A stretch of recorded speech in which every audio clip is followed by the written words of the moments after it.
Fabrizio Romano is one of the biggest football journalists in the world, and over the years, he's developed a reputation for being a reliable source of transfer news. Once he gives his "Here we go,"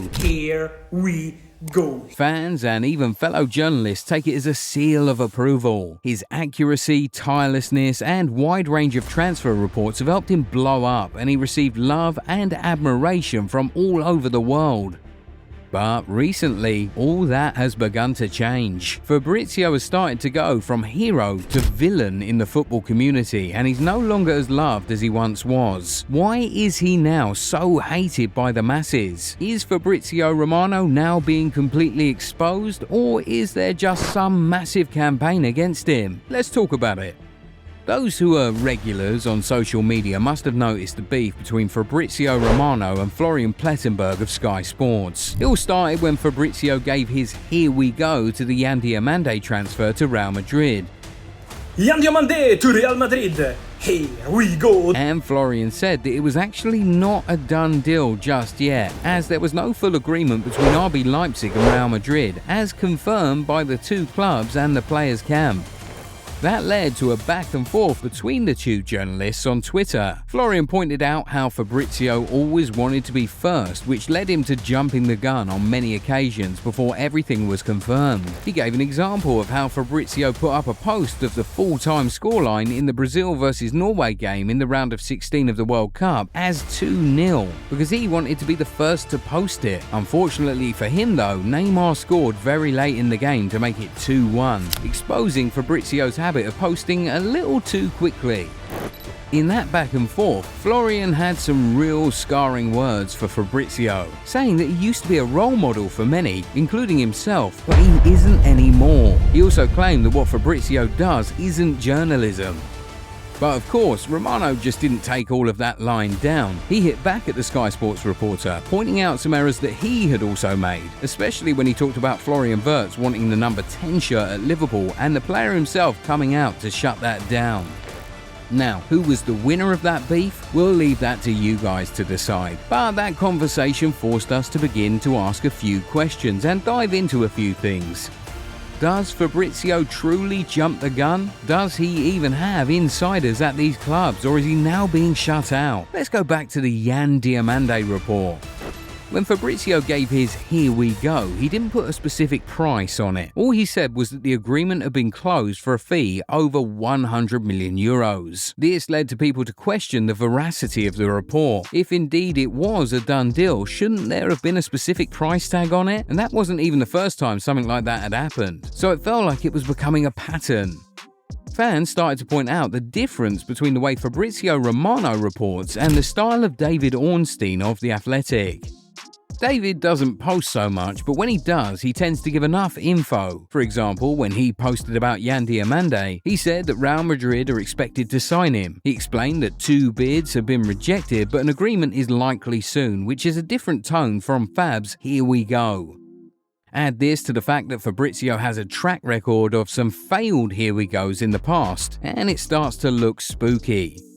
He said that João Pedro to Newcastle was "Here we go," but he ended up joining Brighton. He did the same for Hakim Ziyech to PSG, but that move never materialised. And there are a few other cases like that. The underlying issue remains that he tries to go a little too early so that he's always the first to break the news, but sometimes it is a gamble. When the deal is expected to be done, Fab tweets "Here we go," but then something could change at the very last minute to make everything fall through, leaving Fab red-faced. And a lot of observers have said that all of this is down to his hunger for money and popularity. Fabrizio has built one of the most profitable accounts on social media, and in order for him to keep on raking in the cash, he has to continue to drive traffic to his page. And he does that by always being the first to break the news, whether it's about transfers, full-time scorelines, or other reports. He always wants to be the first so that he gets the most traffic and earns the most money. It's also why he puts up a lot of posts across his social media. Over the years, fans have started to complain that he sometimes repeats the same news over and over when there's no new development. Even on his YouTube, some viewers have said that he sometimes goes full 10 minutes without giving any new piece of information, and for them, it can be very frustrating. But perhaps this happens because he is independent. Guys like David Ornstein and Florian Pletenberg don't really care about volume because most of their earnings aren't tied to their social media work. They work with actual media houses, so there isn't so much pressure to post every single time. But Fabrizio isn't tied to any media house and just has to keep posting because that's how social media works. Apart from that, the affiliation of these other journalists with these big media companies like the New York Times and Sky Sports makes them less willing to take risks with their reporting.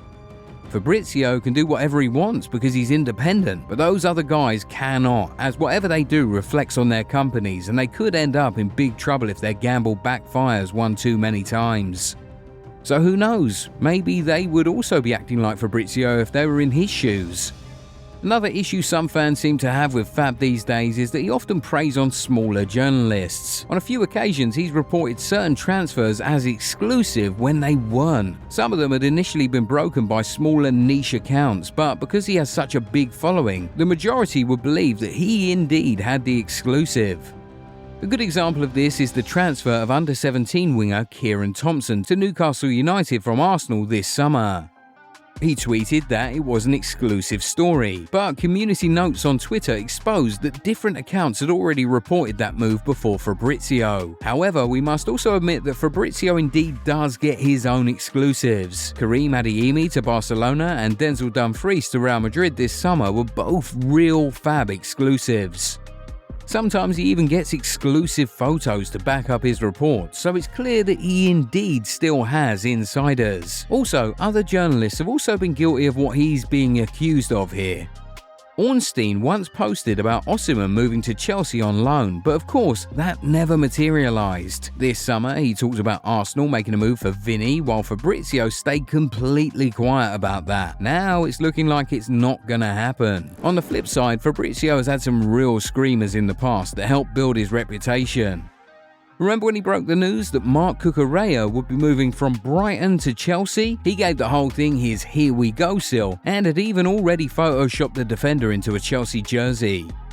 Brighton's official account reacted to that by putting out an official statement saying that no agreement had been reached with any club to sell Cucurella, contrary to the inaccurate reports from the media.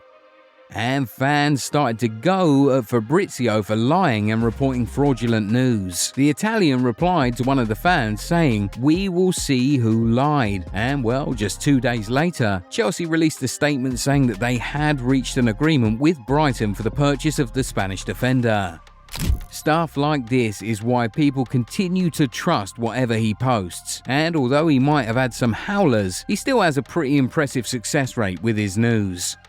But there's one more thing. He's been accused of being on the payroll of some clubs and agents and being a tool to drive negotiations and hype up the value of certain players. Considering we have no evidence of that, we can't really speak on it, but it is something that fans have brought up as well. At the end of the day, Fabrizio Romano remains one of the biggest and most reliable journalists in the football space, and he worked very hard to attain that reputation. But is he now using his own hand to ruin that reputation because of his desire to remain at the forefront of a market that's becoming more and more saturated by the day? For you, is he still the number one when it comes to football journalism? Do you still have 100% trust for his "here we go"? Or do you believe that he's been exposed beyond redemption now? Get in the comments and tell us what you think. If you enjoyed this video, give it a thumbs up and subscribe to the channel. Also, turn on the bell notification so that you never miss out on new content. We'll catch you in the next one. Bye.